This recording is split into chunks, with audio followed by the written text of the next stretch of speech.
عادتهای خوب، عادتهای بد. علم ایجاد عادتهای مثبت و ماندگار.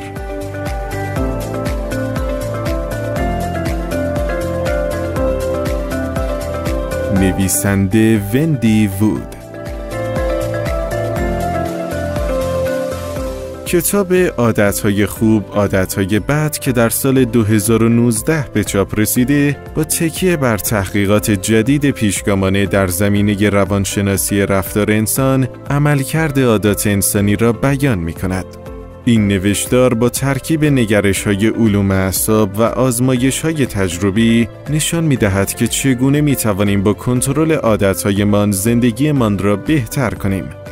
پس اگر شما هم از برنامه ریزان بلند پرواز هستید که فاقد پیگیری‌اند، دائما سعی می‌کنید عادات غذایی‌تان را بهتر کنید و رژیم می‌گیرید و یا سعی دارید یک عادت بد و سرسخت را ترک کنید، پیشنهاد می‌کنیم به این خلاصه کتاب گوش بسپارید.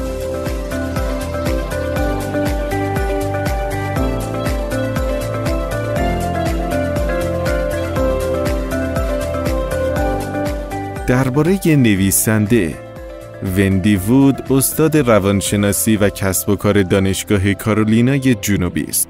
او یک متخصص جهانی در زمینه روانشناسی عادت است که 30 سال از زندگیش را در این زمینه فعالیت کرده.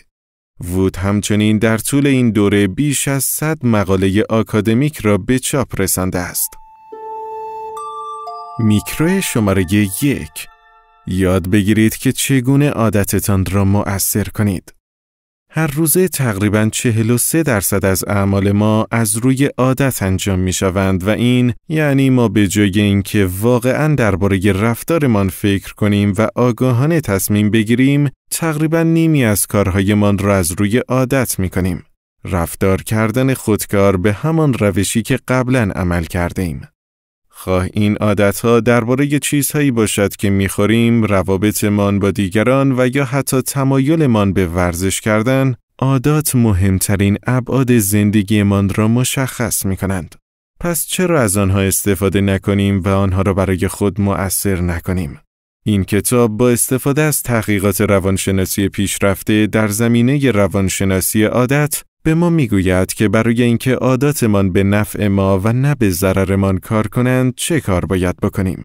در این میکرولرن به چنین پرسش‌هایی پاسخ داده می شود. چرا پاداش‌های نامشخص می توانند بهتر از پاداش‌های قابل اعتماد باشند؟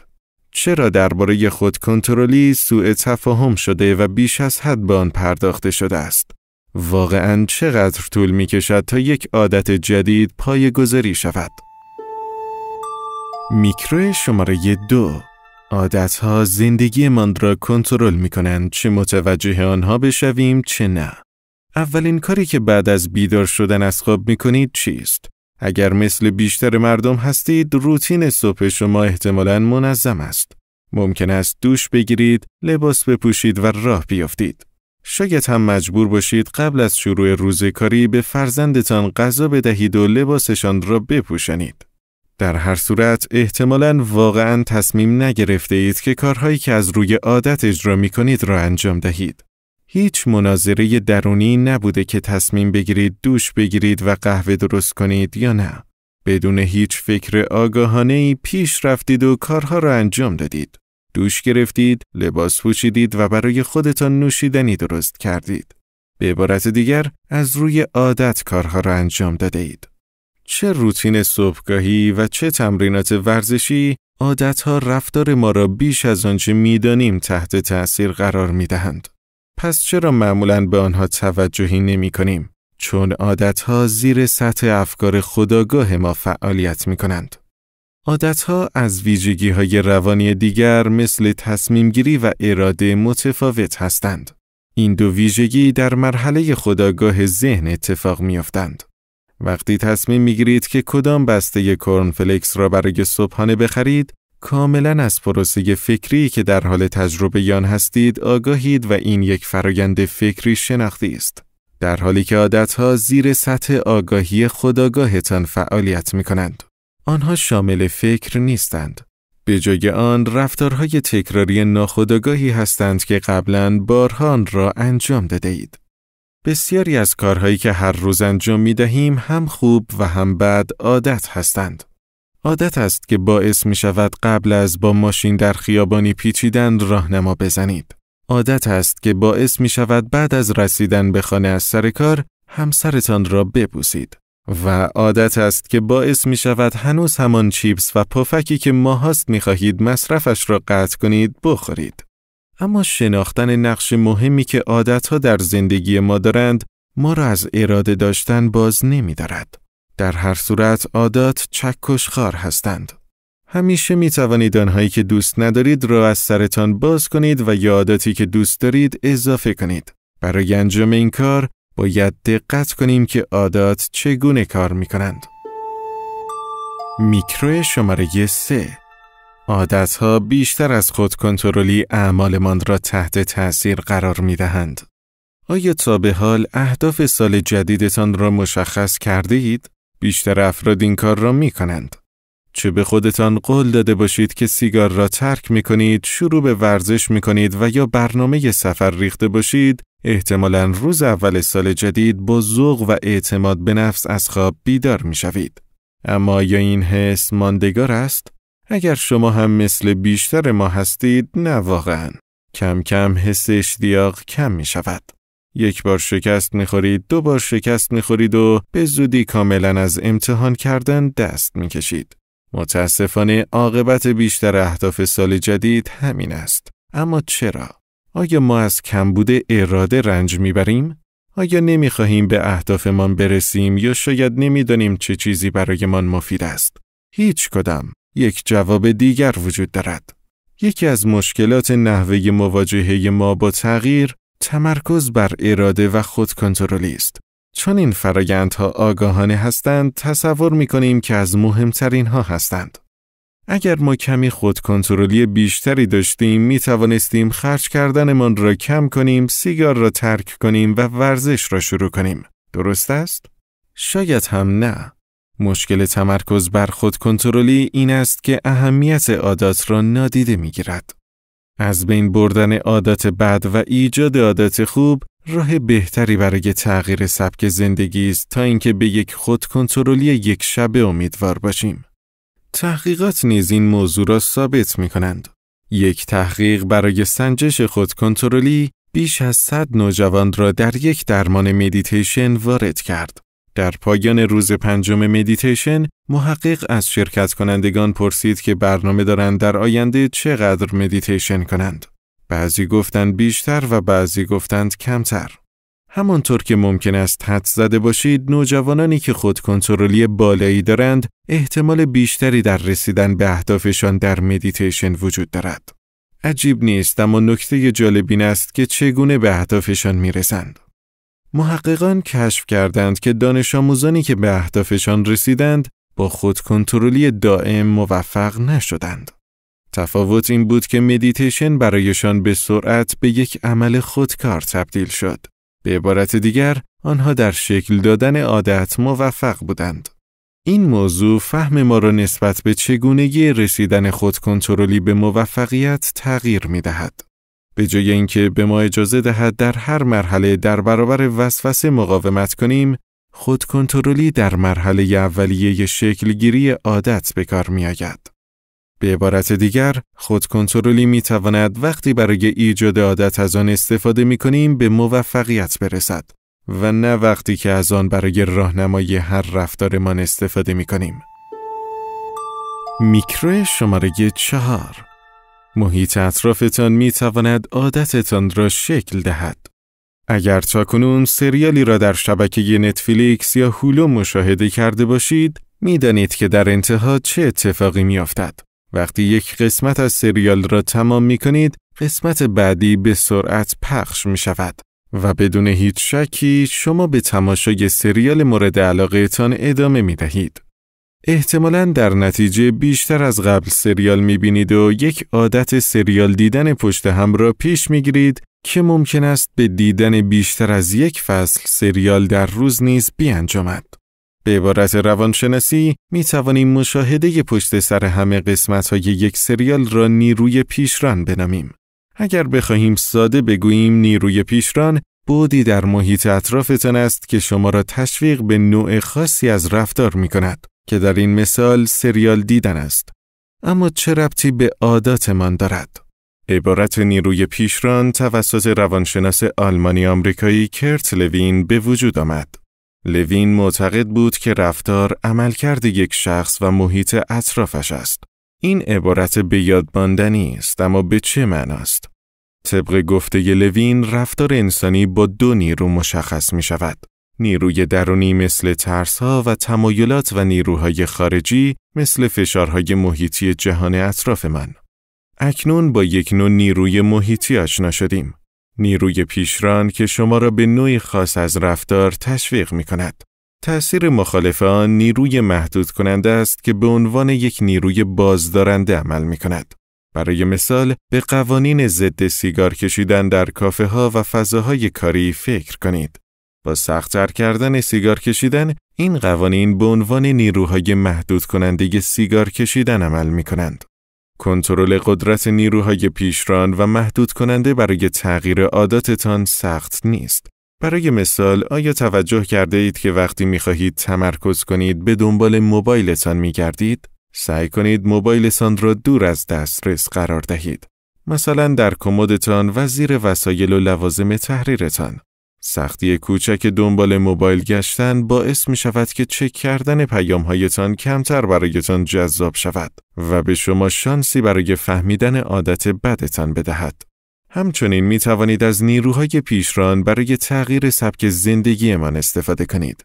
اگر سعی دارید سالمتر غذا بخورید، با قرار دادن یک بشقاب میوه روی میز شروع کنید. فوت و فن کار این است که محیطتان را متحد عادات خوبتان کنید و نه دشمن آنها. میکرو شماره 5. تکرار مداوم یک عمل گامی حیاتی در ایجاد یک عادت است. بنابراین گام اول را برداشته اید. محیط پیرامونتان را جوری بازطراحی کردید که انجام دادن عادات خوب آسان‌تر از انجام دادن عادات بد باشد. موبایلتان را پنهان کردید و بشقاب میوه را جلوی دست گذاشتید. گام بعدی چیست؟ چقدر طول می کشد تا رفتار جدیدتان به یک عادت تبدیل شود؟ جواب 21 روز که پاسخ محبوبی است نیست. حقیقت کمی پیچیده تر است. جواب 21 روز که پاسخ محبوبی است نیست. حقیقت کمی پیچیده تر است. نکته واضح این است که تکرار بسیار مهم است. تنها با انجام مداوم کارهاست که به عادت تبدیل می شوند. مقدار زمان دقیقی برای تکرار یک کار نیست که مشخص کند آن کار به یک عادت تبدیل می شود. مثل هر چیز دیگری از فرد به فرد متفاوت است و به میزان سختی عادت مورد نظر نیز بستگی دارد. اما به طور کلی محققان سعی کردند جوابی برای سؤال چه مقدار طول می کشد پیدا کنند. برای پیدا کردن پاسخ این موضوع دکتر پیپالالی از دانشگاه لندن چندین نفر از دانشجویان را زیر نظر گرفت که سعی داشتند یک عادت جدید و سالم را در پیش گیرند. شرکت کنندگان هر روز دو چیز را گزارش می کردند. یکی این که آیا فعالیت مورد نظر را انجام دادند و دو، اگر انجام دادند آن کار چقدر خودکار به نظر می رسید. نوشیدن یک نوشیدنی سالم بعد از 2 ماه به صورت خودکار انجام شد. خوردن یک غذای سالم 9 هفته طول کشید و ورزش کردن کمی بیشتر طول کشید. به طور میانگین تقریباً 91 روز. ممکن است زمان زیادی به نظر برسد. اما با در نظر گرفتن مداوم بودن این عادتها، این کار سرمایه گذاری است که ارزش زمان گذاشتن را دارد. این موضوع به خصوص زمانی درست می شود که عادات مورد علاقه‌تان در تضاد با تمایلی که از قبل وجود داشته قرار می گیرند. اگر عادت جدید شما باشگاه رفتن است، برای مثال در تضاد با عادت قدیمی ساعتها وقت گذاشتن جلوی تلویزیون است. در آغاز جایگزین کردن و سازگار شدن با عادت جدید به جای عادت قبلی سخت است. اما اگر تداوم داشته باشید، تغییر تدریجی را حس می کنید و کم کم عادت مورد نظرتان طبیعی تر به نظر می رسد و عادت قدیمی جذابیتش را از دست می دهد. متاسفانه برای اجتناب از این مرحله و یا سرعت بخشیدن به آن هیچ فوت و فنی وجود ندارد.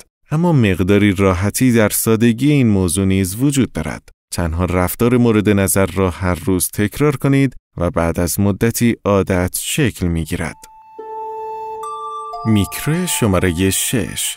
برای ایجاد یک عادت باید حس پاداش را تجربه کنید. ایده این که پاداش می‌تواند به ماندگاری یک عادت کمک کند در تحقیقات علمی مغز و اعصاب ثابت شده است. به این علت است که دوپامین، هورمون مهمی که برای تجربه پاداش است، نقشی حیاتی در ایجاد عادت‌ها دارد. چگونه؟ نقش این هورمون در به یاد ماندنی کردن تجربیات است. وقتی پاداشی میگیرید، شیوع دوپامین در مغزتان کمک می‌کند که تجربه را به خاطره تبدیل کنید، به نوعی که عادت مورد نظرتان ساده‌تر ریشه می‌دواند. هنگام فرم دادن یک عادت جدید، همه پاداش‌ها برابر نیستند. باور کنید یا نه، پاداش‌های نامبهم بهترین عملکرد را دارند. ممکن است ضد ابتکاری به نظر برسد. قطعاً پاداش‌های قابل پیش‌بینی بهتر از پاداش‌های مبهم به انسان‌ها انگیزه می‌دهد. درست است؟ خیر، این گونه نیست. در یک پژوهش، دانشجویانی که یک بازی چالش برانگیز را انجام دادند، وقتی امتیازاتشان توسط تاس مشخص می‌شد، هم دقیق‌تر بودند و هم تمایل داشتند که زمان بیشتری بازی کنند. وقتی امتیازات از قبل تنظیم شده بود، عملکرد و همچنین انگیزه بازیشان کمتر می‌شد. جذابیت پاداش‌های مبهم دقیقاً یکی از چیزهایی است که شما را به سمت موبایلتان می‌کشاند. معمولاً نوتیفیکیشن ها صداهای غیر جذابی هستند. ایمیل ها یادآوری های بی اهمیت و یادداشت های بی پایان.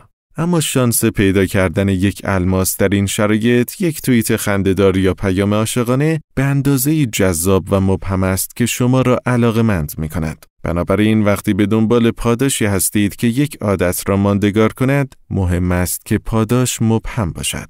به یاد داشته باشید که برای در نظر گرفتن پاداش‌ها زمان مهم است. به طور خلاصه، پاداش باید عمل را به سرعت دنبال کند.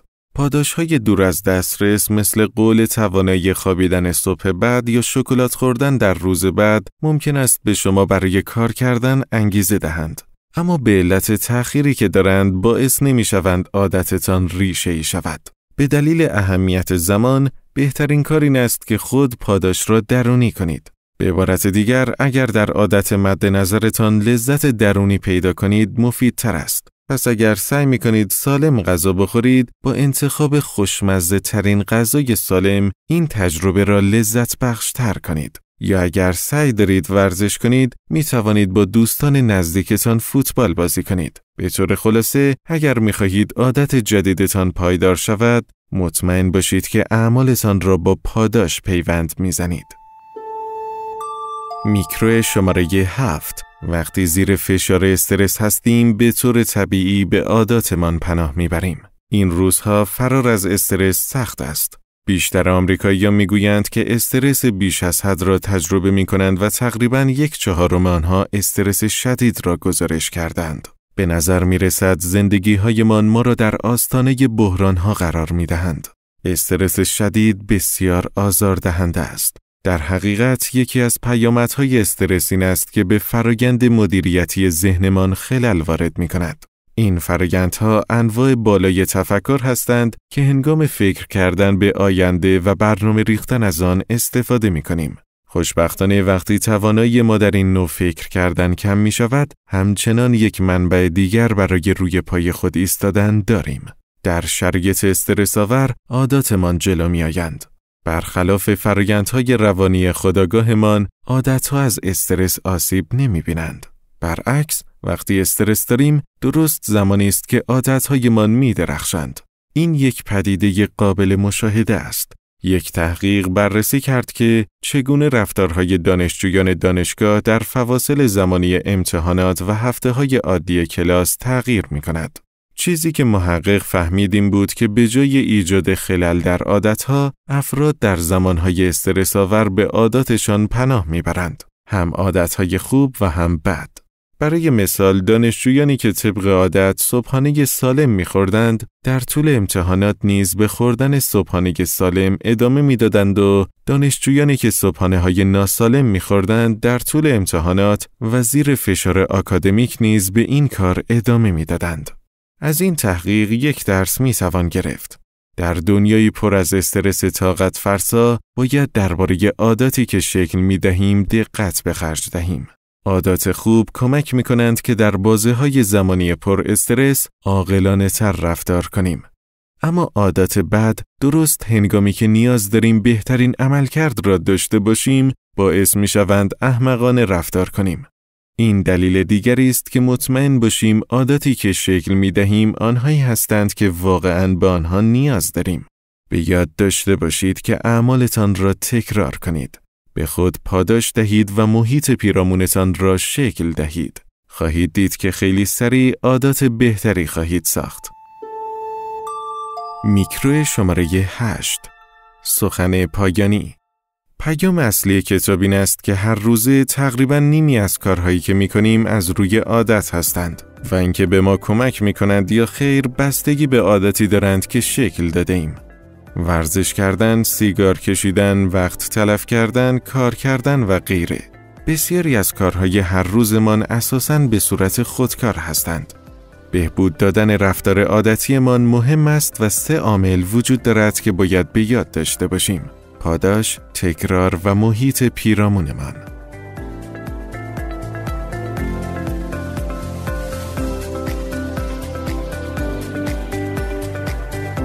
یک پیشنهاد کاربردی: جابجایی خانه، تغییر شغل، بچه دار شدن. همه اینها تغییرات بزرگی هستند و همه آنها جزئیات زندگی روزمره من را تغییر می دهند. این تغییر ممکن است درد سرساز باشد، اما می تواند به ما فرصتی برای شکل دادن عادات بهتر بدهد. این تغییرات کمک می کنند از خودشیفته بودن دور شویم و به ما اجازه می دهند کارهای جدید را امتحان کنیم. بنابراین به عنوان فرصتی به آنها نگاه کنید که عاداتتان را مفیدتر می کنند.